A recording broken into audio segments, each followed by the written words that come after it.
Hello, book lovers and English learners. Welcome to our January and February live read along. Let me just get this straight. Yes, so I'm Lydie Bureau. I'm an English teacher in France and also the founder of Lydie's Book Club, a book club for learners of English and non-native speakers who have an advanced level in English. In this book club, I host live readings and discussion workshops on adaptations of classics of literature and contemporary novels in their original text. I also tend to prioritize books that are written by women. Each month, we read and explore different books for all levels of English. And each week, I host live reading sessions on Instagram and on Zoom for free. And to be able to attend those live readings, you just need to subscribe to the newsletter, and this way you get the free Zoom link. Also, 3 times a month, I meet with the members of the book club in a live discussion workshop via Zoom to talk about the chapters that we have read over the week. And this way, members can improve their speaking skills, their critical thinking skills, and develop their reading skills as well, because I will be asking questions during the workshop session, and basically it's you who has the mic. You are the one speaking mainly. The idea is that you practice as much as possible. And also, it's a beautiful way to be part of a community of book lovers and share your thoughts, ideas, and share your experiences as well. That goes beyond the book. And also, once you remember, you have a say in the decision of the next books to read.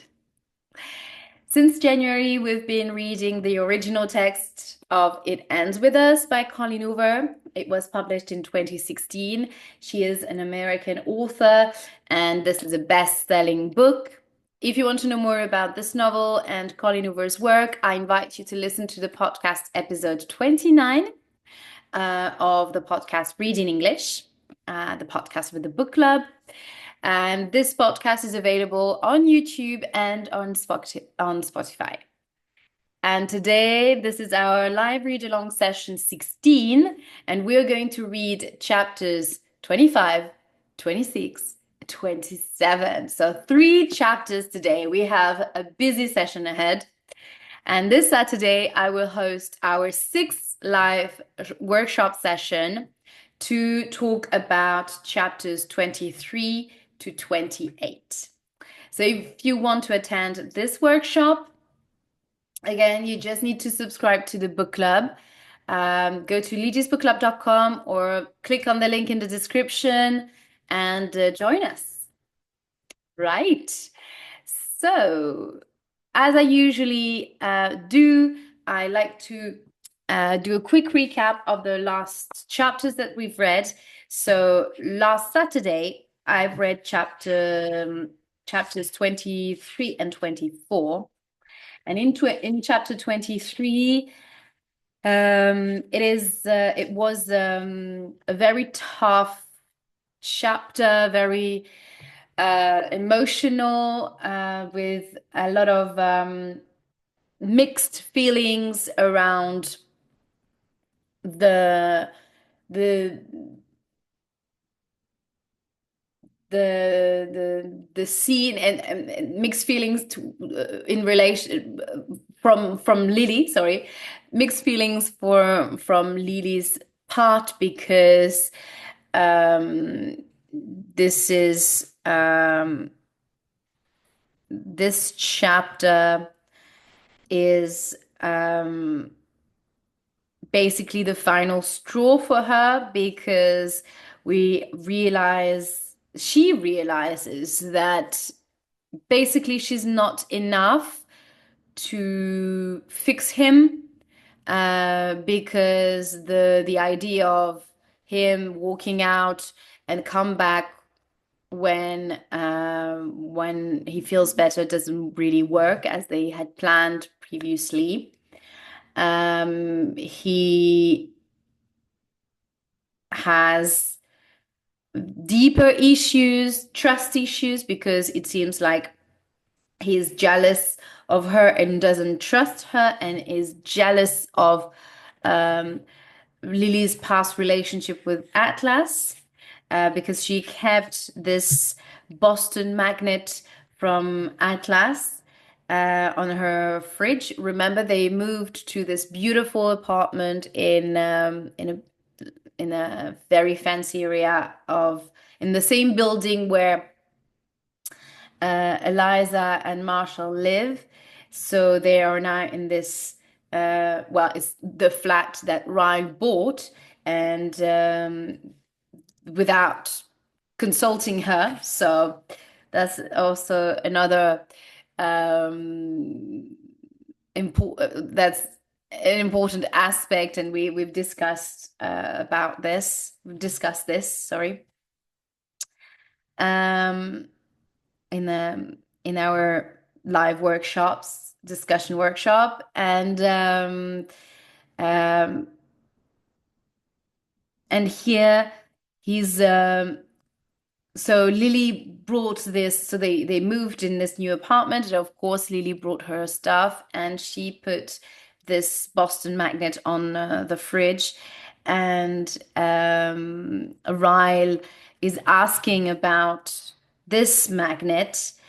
And Lily obviously doesn't want to talk about it because she's afraid of his reaction. So that doesn't seem to be very healthy within a relationship, to have to not being honest, not feeling that you can be honest with a person by fear of upsetting that person. And Ryle is trying to get what he wants from her by seducing her, by being very, um, by asking her to get her shirt off and read this article that came out in this magazine, in this newspaper, and this article is about Atlas. And um,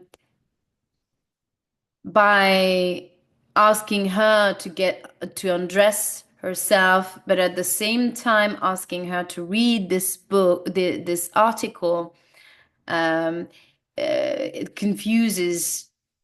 It really confuses Lily, because he seems to be attracted or make her believe that he wants to see her naked, that he is attracted to her, he is doing things to her, very intimate things to her, to bring the desire up, but that the sexual tension, but at the same time, be yeah, because it's sorry, because he wants to control her sexually, to get what he wants to get honesty from her, um, and um, and to get get control over her body and her mind as well.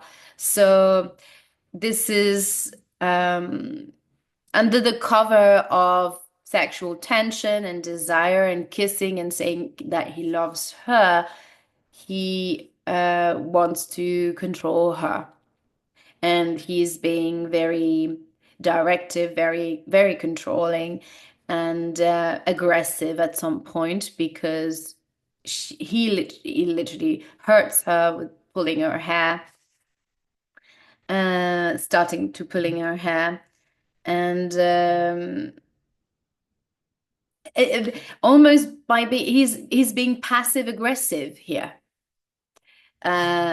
because he yes he's gentle at first, but then asking her again about the magnet, and asking her to read the journal, but do not react, not being really angry. But yeah, it's really this passive aggressive attitude that he's um, having.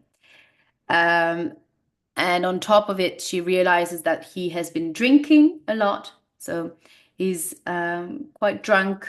And she's starting being scared of him. She starts being scared of him. So she starts reading the journal, the article, uh, but and she doesn't really understand what he means, what he wants her to to say, or what does he want from her.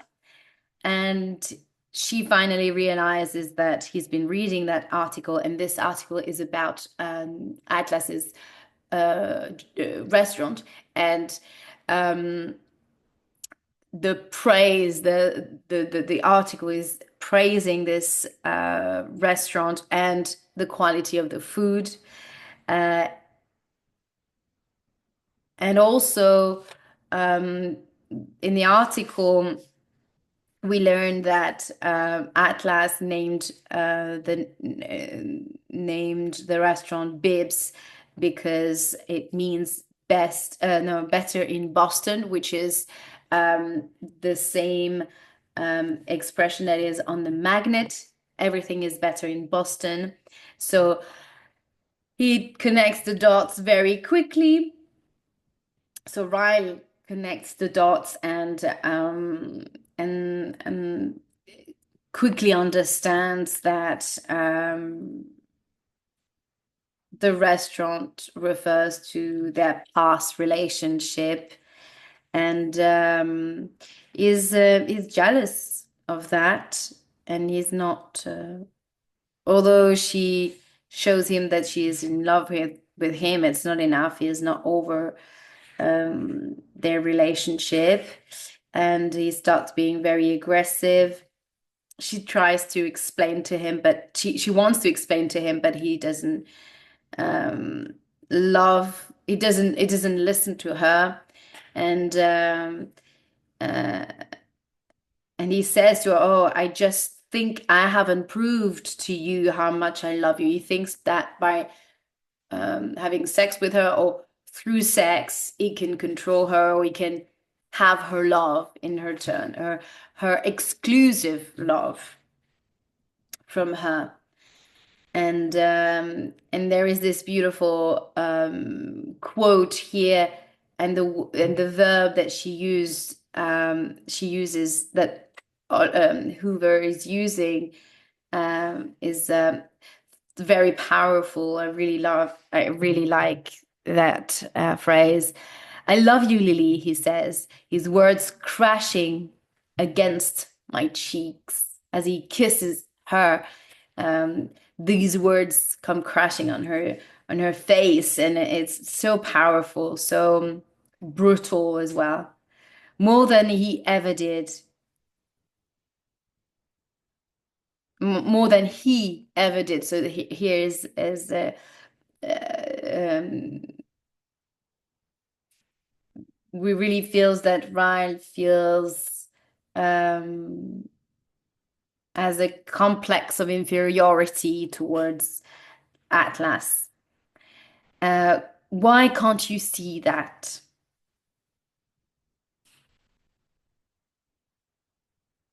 And it doesn't accept the fact that she had loved Atlas in the past, and believes that she still loves him. Um, and he forces himself on Lily, and he's assaulting her, although well, he's having sex with her without her consent, so that means that he's raping her.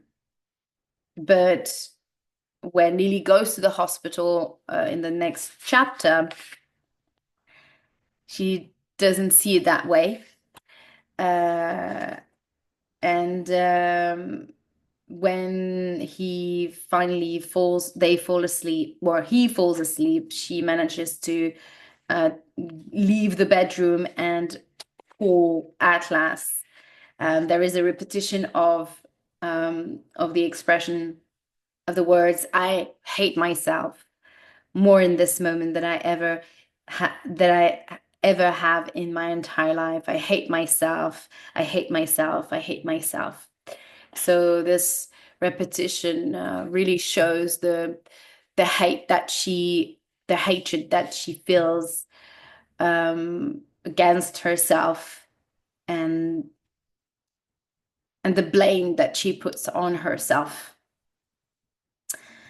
And she finally finds the courage to call Atlas, and she hates herself for that because she thought that she wouldn't need it, and realizes that Atlas was right all along, and afterwards they go to the hospital because she had well, she's been violented, so she's violated, sorry. So she needs to go to the hospital. Yeah, she needs stitches because she probably uh bumped her head, or he has hurt her, probably pain somewhere. So, well, they go to hospital, but Lily asked not to go to the hospital where Ryan works at Mass General. That's the name of the hospital in Boston. And they go to another hospital. And in chapter 24, at the hospital, the nurse asks her if she's been raped, and obviously Lily doesn't see it that way. She's in complete denial, and she says, "No, no, of course, this is not what it looks like. He didn't rape me. Uh, he tried, but he stopped. But of course, um, she probably blanked out and didn't realize that he penetrated her without her consent. So that means that he raped her." Um, and the doctor wants to do some more examination, um, genital examination and things like that, especially to see if there are any contamination with, sexual transmissible disease. But she doesn't want to. And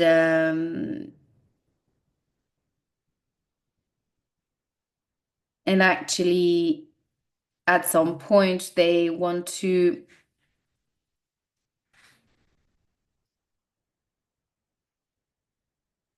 do a CT scan probably, but they can't because um, with the X-rays, it's not possible when someone it's not very good to do X-ray exams when the woman is pregnant.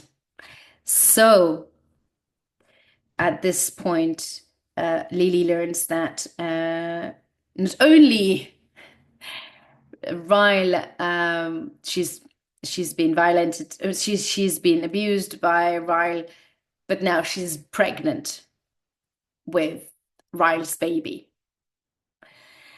So how can I say this feelings? Well, Lily is completely in shock, I guess, and it's uh, clearly stated in the text. I don't hear anything beyond that, nothing. So she just blanks out from this point, and she blames herself for everything and for for having believed in that relationship. Um, Unfortunately, it doesn't go as she thought it would. And then they drive back to Atlas's house because he has a house and not an apartment in the suburb. He lives in the suburb of Boston, and she stays the night there. And there is this beautiful quote when Lily says that she would like to have a shower before going to bed. Uh, and it says, um, so Atlas is, I'll show you your room, he says. There is a shower if you need it. And then that's in Lily's head, it's in italic. Um, I do. I want to wash the taste of out of my mouth. I want to wash the sterile smell of the hospital off of me. I want to wash away the last 4 hours of my life. Because everything that she thought she had built with Ryle are crashing down. Um, and the end of their relationship as well. Well, we don't know, but yet if it's definite, but it's it's a tragic circumstance. Well, sequence of event that makes their relation. There is no point of return, I would say, from from this moment. It's going to be something has been broken in a way. Although the first time he hit her um, was already a sign, but that went too far. Ryan went too far, I guess, here. Well, we'll see. Let's see what happens next. Chapter 25. I smell toast. I stretch out on my bed and smile because Ryle knows toast is my favorite. My eyes flick open and the clarity smashes down on me with the force of a head-on collision. I squeeze my eyes shut when I realize where I am and why I'm here, and that the toast I smell is not at all because my sweet and caring husband is making me breakfast in bed. I immediately want to cry again, so I force myself off the bed. I focus on the hollowness in my stomach as I use the bathroom and tell myself I can cry after I eat something. I need to eat before I make myself sick again. When I walk out of the bathroom and back into the bedroom, I notice the chair has been turned so that it's facing the bed now instead of the door. There is a blanket thrown over it. Ha- Haphazardly, haphazardly, and it's obvious Atlas was in here last night when I slept. He was probably worried I had a concussion. When I walk into the kitchen, Atlas is moving back and forth between the fridge, the stove, the counter. For the first time in 12 hours, I feel an inkling of something that isn't agony, because I remember he's a chef, a good one, and he is cooking me breakfast. He glances up at me as I make my way into the kitchen. Morning, he says. He says, carefully to say it without too much inflection. I hope you're hungry. He slides a glass and a container of orange juice across the counter toward me. Then he turns and faces the stove again. I am. He glances back over his shoulder and gives me a ghost of a smile. I pour myself a glass of orange juice and then walk to the other side of the kitchen where there is a breakfast nook. There is a newspaper on the table, and I begin to pick it up. When I see the article about the best businesses in Boston printed across the page, my hands immediately begin to shake, and I drop the paper back on the table. I close my eyes and take a slow sip of the orange juice. A few minutes later, Atlas sets a plate down in front of me and claims to sit across from me at the table. He pulls his own plate of food in front of me and cuts into a crepe with his fork. I look down at my plate. 3 crepes, drizzled in syrup and garnished with a dab of whipped cream. Orange and strawberry slices line the right side. Slices line the right side of the plate. It's almost too pretty to eat. But I'm too hungry to care. I take a bite and close my eyes, trying not to make it obvious that it's the best bite of breakfast I've ever had. I finally allow myself to admit that his restaurant deserved that award. As much as I tried to talk Ryle and Eliza out of going back, it was the best restaurant I'd ever been to. Where did you learn to cook? I ask him. He sips from a cup of coffee. The Marines, he says, placing the cup back down. I trained for a while during my first stint, and then when I re-enlisted, I came on as a chef. He taps his fork against the side of his plate. Oh, his plate.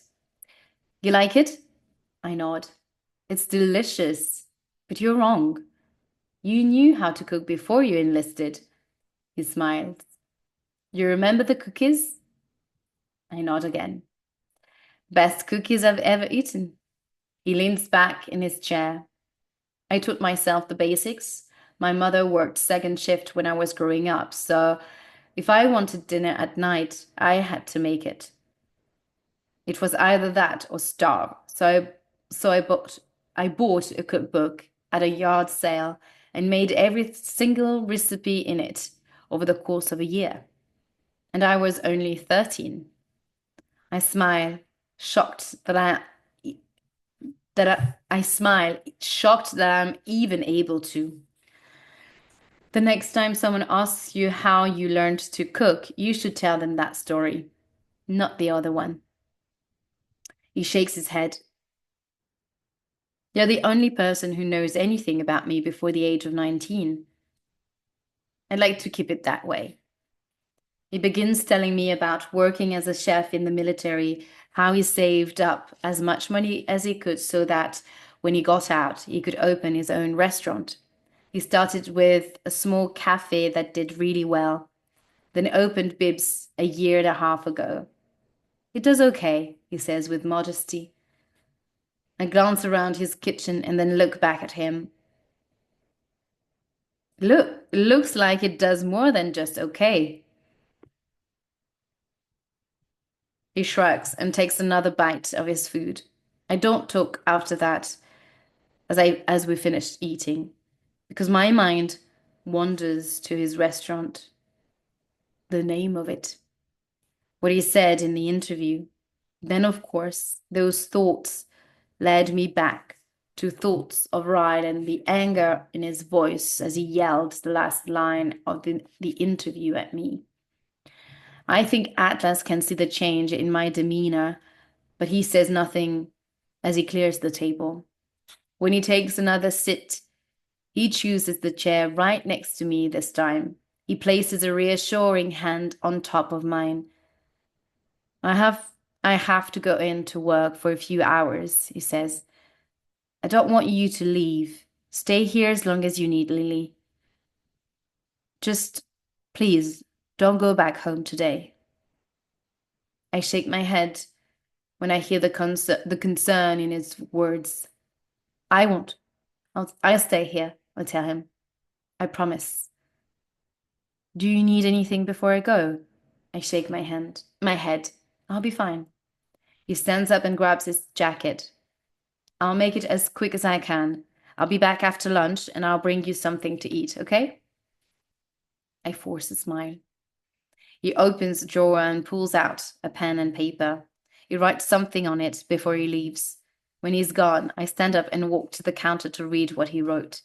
He listed instructions for how to set the alarm. He wrote his cell phone number, even though I have it, even though I have it memorized. He also, oh yeah, it's true. She memorized his number. He also wrote down his work number, his home address, and his work address. At the bottom in small print, he wrote, "Just keep swimming, Lily." He wrote a lot of things on this little note, I have to say.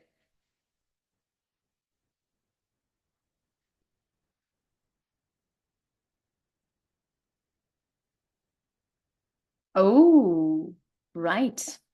Here we have a new entry without any transition from from that scene in the kitchen.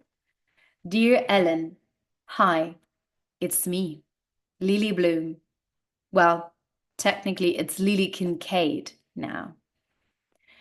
I know it's been a long time since I've written to you, a really long time. After everything that happened with Atlas, I just couldn't bring myself to open up the journals again. I couldn't even bring myself to watch your show after school because it hurt to watch it alone. In fact, all thoughts of you kind of depressed me. When I thought of you, I thought of Atlas. And to be honest, I didn't want to think of Atlas, so I had to cut you out of my life too. I'm sorry about that. I'm sure you didn't miss me like I missed you. But sometimes the things that matter to you most are also the things that hurt you the most. And in order to get over that hurt, you have to sever all the extensions that keep you tethered to that pain. You were an extension of my pain. So I guess that's what I was doing. I was just trying to save myself a little bit of agony. I'm sure your show is as great as ever, though. I hear you still dance at the beginning of some episodes, but I've grown to appreciate that. I think that's one of the biggest signs a person has matured, knowing how to appreciate things that matter to others, even if they don't matter very much to you. I should probably catch you up on my life. My father died. I'm 24 now. I got a college degree, worked in marketing for a while, and now I own my own business, a floral shop. Life goals. FTW for FTW. I have no idea. Life goals. I I don't know what's the meaning. What the acronym of FTW stands for. So I'll look up for this. I also have a husband, and he isn't Atlas. And I live in Boston. I know. Shocker. The last time I wrote to you, I was 16. I was in a really bad place and I was so worried about Atlas. I'm not worried about Atlas anymore, but I am in a really bad place right now, more than the last time I wrote to you.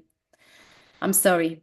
I don't seem to need to write to you when I'm in a good place. You tend to only get the shit end of my life, but that's what friends are for, right? I don't even know where to start. I know you don't know anything about my current life or my husband, Ryle, but there is this thing we do where one of us says naked truth, and then we are forced to be brutally honest and say what we are really thinking. So, Naked truth, brace yourself. I'm in love with a man who physically hurts me. Of all people, I have no idea how I let myself get to this point. There were many times growing up I wondered what was going through my mother's head in the days after my father had hurt her. How she could possibly love a man who had laid his hands on her. A man who repeatedly hit her, repeatedly promised he would never do it again, repeatedly hit her again. I hate that I can empathize. I hate that I can empathize with her now. I've been sitting on Atlas's couch for over 4 hours, wrestling with my feelings. I can't get a grip on them. I can't understand them. I don't know how to process them. And true to my past, I realized that maybe I need to just get them out on paper. My apologies to you, Ellen, but get ready for a whole lot of word vomit. If I had to compare this feeling to something, I would compare it to death, not just the death of anyone, the death of the one, the person who is closer to you than anyone else in the whole world, the one who, when you simply imagine their death, it makes your eyes tear up. That's what this feels like. It feels like Ryle has died. It's an, it's an astronomical amount of grief, an enormous amount of pain. It's a sense that I've lost my best friend, my lover, my husband, my lifeline. But the difference between this feeling and death is the presence of another emotion that doesn't necessarily follow in the event of an actual death. Hatred. I'm so angry at him, Ellen. Words can't express the amount of hatred I have for him. Yet somehow, in the midst of all my hatred, there are waves of reasoning that flow through me. I start to think things like, but I shouldn't have had the magnet. I should have told him about the tattoo from the beginning. I shouldn't have kept the journals. The reasoning is the hardest part of this. It eats me. It eats at me by little, wearing down the strength my hatred lends to me. The reasoning forces me to imagine our future together and how there are things I couldn't do to prevent that type of anger. I'll never betray him again. I'll never keep secrets from him again. I'll never give him reason to react that way again. We'll both just have to work harder from now on. For better or for worse, right? I know these are the things that once went through my mother's head.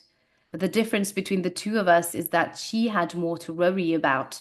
She didn't have the financial stability that I have. She didn't have the resources to leave and give me what she thought was a decent shelter. She didn't want to take me away from my father when I was used to living with both parents. I have a feeling reasoning really kicked her ass a time or two. I can't even begin to process the thought am that I am having a child with this man. There is a human being there is a human being inside of me that we created together. And no matter which option I choose, whether I choose to stay or choose to leave, neither are choices I would wish upon my child. To grow up in a broken home or an abusive one. I've already felt this baby in life. And I've only known about his or her existence for a single day. Ellen, I wish you could write back to me. I wish that you could say something funny to me right now because my heart needs it. I've never felt this alone, this broken, this angry, this hurt. People on the outside of situations like these often wonder why the woman goes back to the abuser. I read somewhere once that 85% of women return to abusive situations. That was before I realized I was in one. And when I heard that statistic, I thought it was because the women were stupid. I thought it was because they were weak. I thought these things about my own mother more than once. But sometimes the reason women go back is simply because they're in love. I love my husband, Ellen. I love so many things about him. I wish cutting my feelings off for the person who hurt me was as easy as I used to think it would. Preventing your heart from forgiving someone you love is actually a hell of a lot harder than simply forgiving them. I'm a statistic. I'm a statistic now. The things I've thought about women like me are now what others would think of me if they knew my current situation. How could she love him after he did to her? How could she contemplate taking him back? That's sad. That those are the first thoughts that run through our minds when someone is abused. Shouldn't there be more distaste in our mouth for the abusers than for those who continue to love abusers? I think of all the people who have been in this situation before me, everyone who will be in this situation after me. Do we all repeat the same words in our heads in the days after experiencing abuse at the hands of those who love us? From this day forward, for better, for worse, for richer, for poorer, in sickness and health, until death do us apart. Do us part. Maybe those vows weren't meant to be taken as literally as some spouses take them. For better, for worse, fuck that shit. Lily. Yeah, we need to really consider for better, for worse in some cases. That's the end of chapter 25. Okay, 26 now. I'm lying on Atlas's guest bed, staring up at the ceiling. It's a normal bed. Really comfortable, actually. But it feels like I'm on a waterbed, or maybe a raft, adrift at sea. And I scale over these huge waves, each of them carrying something different. Some are waves of sadness, some are waves of anger, some are waves of tears, some are waves of sleep. Occasionally, I'll place my hands on my stomach and a tiny wave of love will come. I have no idea how I can already love something so much, but I do. I think about whether or not it will be a boy or a girl and what I'll name it. What I'll name it. I wonder if it will look like me or Ryle. And then another wave of anger will come and crash down on that tiny wave of love. I feel robbed of the joy a mother should have when she finds out she's pregnant. I feel like Ryle took that from me last night, and it's just one more thing I have to hate him for. Hatred is exhausting. I force myself off the bed and into the shower. I've been in my room most of the day. Atlas returned home several hours ago, and I heard him open the door at one point to check on me, but I pretended to be asleep. I feel awkward being here. Atlas is the very reason Ryle was angry at me last night, yet is the one I ran to when I needed help. Being here fills me with guilt, maybe even a little bit of shame, as though my calling Atlas, as, as though my calling Atlas lends credibility to Ryle's anger. But there's literally nowhere I can go right now. I need a couple of days to process things. And if I go to a hotel, Ryle could track the credit card charge and find me.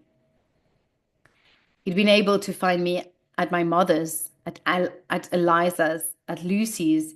He's even met Devon a couple of times. He's even met Devon a couple of times and would more than likely to go there too.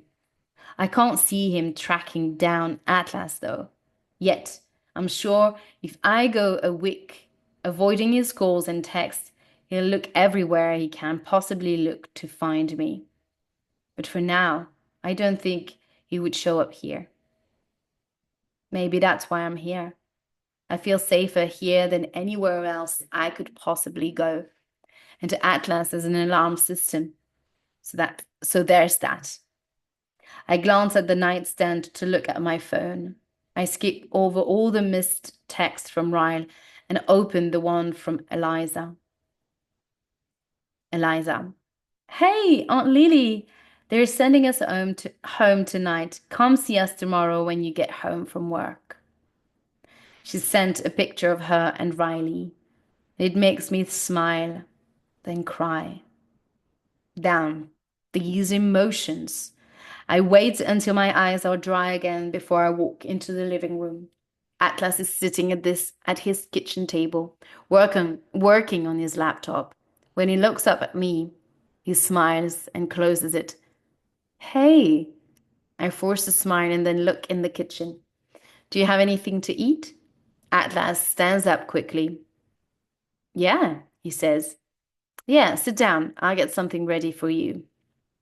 I take a seat on the couch as he works his way around the kitchen. The television is on, but it's muted. I unmute it and click on the DVR. It has a few shows recorded, but the one that catches my eye is the Ellen DeGeneres show. I smile and click on the most recent unwatched episode and hit play. Atlas brings me a bowl of pasta and a glass of ice water. He glances at the TV and then sits down next to me on the couch. For the next 3 hours, we watch a full week's worth of episodes. I laugh out loud 6 times. It feels good, but when I take a bathroom break and come back to the living room, the weight of it all starts to sink in again. I sit back down on the couch next to Atlas. He's leaning back with his feet propped up on the coffee table. I naturally lean into him, and just like he used to do when we were teenagers, he pulls me against his chest, and we just sit there in silence. His thumb brushes the outside of my shoulder, and I know it's his unspoken way of saying he's here for me, that he feels bad for me. And for the first time since he picked me up last night, I feel like talking about it. My head is resting against his shoulder, and my hands are in my lap. I'm fidgeting with the drawstring and the pants that are way too big for me. Atlas? I say, my voice barely a whisper. I'm sorry I got so angry at you that night at the restaurant. You were right. Deep down, I knew you were right, but I didn't want to believe it. I lift my head and look at him, cracking a pitiful smile.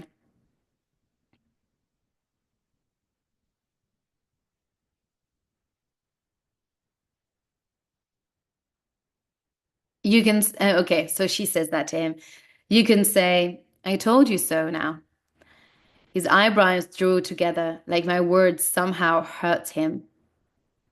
Lily, this is not something I wanted to be right about. I prayed every day that I was wrong about him. I wince. I shouldn't have said that to him. I know better than to think Atlas would ever think something like, I told you so. He squeezes my shoulder and leans forward, kissing the top of my head. I close my eyes as I soak up the familiarity of him, his smell, his touch, his comfort. I've never understood how someone can be so rock solid, yet comforting. But that's always how I viewed him. Like he could withstand anything, but somehow still feels the weight that everyone else carries. I don't like that I was never fully able to let go of him, no matter how hard I tried. I think about the fight with Ryle over Atlas's phone number, the fight about the magnet, the article, the things he read in my journal, the tattoo. None of that would have happened if I would have just let go of Atlas, thrown it all away. Ryan wouldn't have had anything to be so upset with me about. I pull my hands up to my face after that thought, upset that there's a part of me trying to blame Ryan's reaction on my lack of closure with Atlas. There is no excuse. None. This is just another wave I'm being forced to ride on, a wave of complete and utter confusion. Atlas can feel the change in my composure. You okay? I'm not. I'm not okay because until this moment, I had no idea how hurt I still am that he never came back for me. Atlas. If he'd had just come back for me like he promised, I would have never even met Ryan. Oh my God, this is terrible. I would have never even met Ryle, and I would have never been in this situation. So now she's blaming him. She's so upset. Yeah. Yep. I'm definitely confused. How am I possibly lending blame? How am I possibly how am I possibly lending blame to Atlas for any of this? I think I need to call it a night. I say quietly, pulling away from him, and stand up. I stand up, and Atlas stands up too. I'll be gone most of the day tomorrow, he says. Will you be here when I get home? I cringe at his question. Of course he wants me to get my shit together and find another place to stay. What am I even doing here? No, no, no. I can get a hotel. It's fine. I turn to walk toward the hallway, but he puts a hand on my shoulder. Lily, he says, turning me around. I wasn't asking you to leave. I was just making sure you'll still be here. I want you to stay as long as you need to. His eyes are sincere. And if I didn't think it would be a little inappropriate, I would throw my arms around him and hug him because I'm not ready to leave yet. Just a couple more days before I'm forced to figure out what my next step is. I nod. I need to go. I need to go into work for a few hours tomorrow, I tell him. There are some things I need to take care of, but if you really don't mind, I'd like to stay here for a few more days. I don't mind, Lily. I'd prefer it. I force a smile and then head to the guest bedroom. At least is giving me a buffer before I'm forced to confront everything. As much as his presence in my life confuses me right now, I've never been more thankful for him. And that's chapter 26. Yes, it's so confusing. So many confusing thoughts and feelings are coming to Lily's head, and that's, I guess, understandable. But it's interesting to see that she's not yet ready to share that to him. So many repressed feelings, I guess, here. Okay, chapter 27, last chapter. My head is trembling when I reach for the doorknob. I've never once been scared to walk into my own business before, but I've also never been this on edge. The building is dark when I enter it, so I flip on the lights, holding my breath.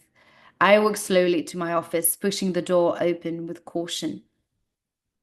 Is nowhere. Yet is everywhere. When I take a seat at my desk, I turn on my phone for the first time since I went to bed last night. I wanted a good night's sleep without having to worry about whether or not Ryle was trying to contact me. When it powers on, I have 29 missed texts from Ryle. It just so happens to me the same number of doors Ryle knocked on to find my apartment last year. I don't know whether to laugh or cry at the irony. I spend the rest of the day like this, glancing over my shoulder, looking up at the door um, looking at looking up at the door every time it opens. I wonder if he's ruined me, if the fear of him will ever leave me. Half a day goes by without a single phone call from him. When I catch up on paperwork, Eliza calls me after lunch, and I can tell by her voice that she has no idea about the fight Ryle and I had.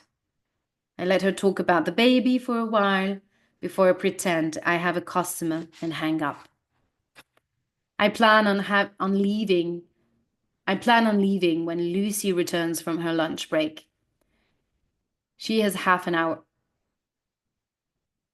She has half an hour left. Ryle walks through the front door 3 minutes later. I'm the only one here. Ooh.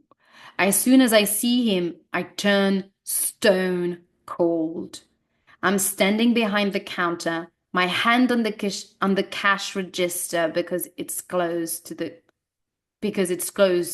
stapler. I'm sure a stapler couldn't do much harm against the arms of a neurosurgeon, but I'll use what I have. Oh my God, she's gonna staple his face.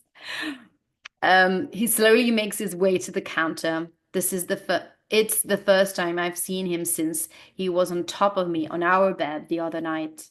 My whole body is immediately taken back to that moment, and I'm engulfed in the same level of emotions that I was in that moment. Both fear and anger rush through me when he reaches the counter. He lifts his hand and places a set of keys on the counter in front of me. My eyes fall to the keys. I'm leaving for England tonight, he says. I'll be gone for 3 months. I paid all the bills, so you won't have to worry about it while I'm gone.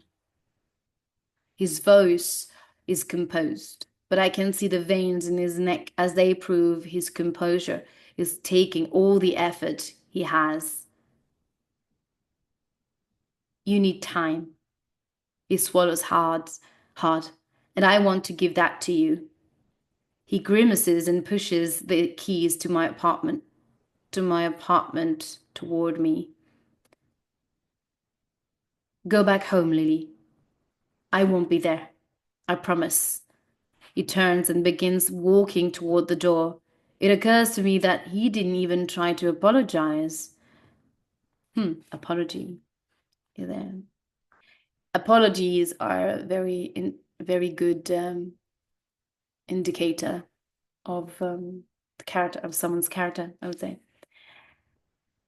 I'm not angry about it. I understand it. He knows that an apology will never take back what he did. He knows that the best thing for us right now is separation. He knows what a huge mistake he made, yet I still feel the need to dig that knife in a little deeper. Ryan, he looks at me and he looks back at me, and it's as if he puts a shield up between us.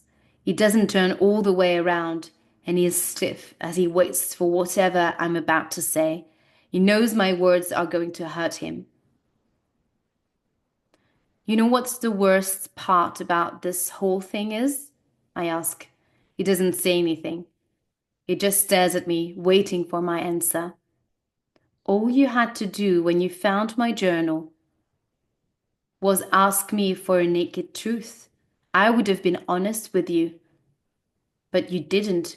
You chose to not ask for my help, and now we'll both have to suffer the consequences of your actions for the rest of our lives. He grimaces with every word. Lily, he says, turning toward me. I hold up my hand to stop him. I hold my hand up to stop him from saying anything else. Don't.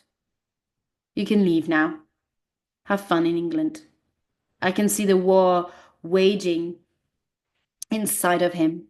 He knows he can't get anywhere with me in this moment, no matter how hard he wants to beg for my forgiveness. He knows the only choice he has is to turn and walk out that door, even though it's the last thing he wants to do. When he finally forces himself out of the door, I run and lock it. I slide down to the floor and hug my knees, burying my face against them. I'm shaking so hard I can feel my teeth shatter. I can't believe part of that man is growing inside me. And I can't believe I'll one day have to admit that to him.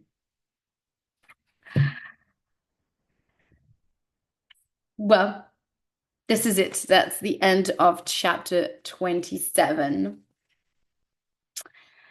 Well, well, well. Let's see how things are going to pan out. But yeah, it's sad. And it's tough.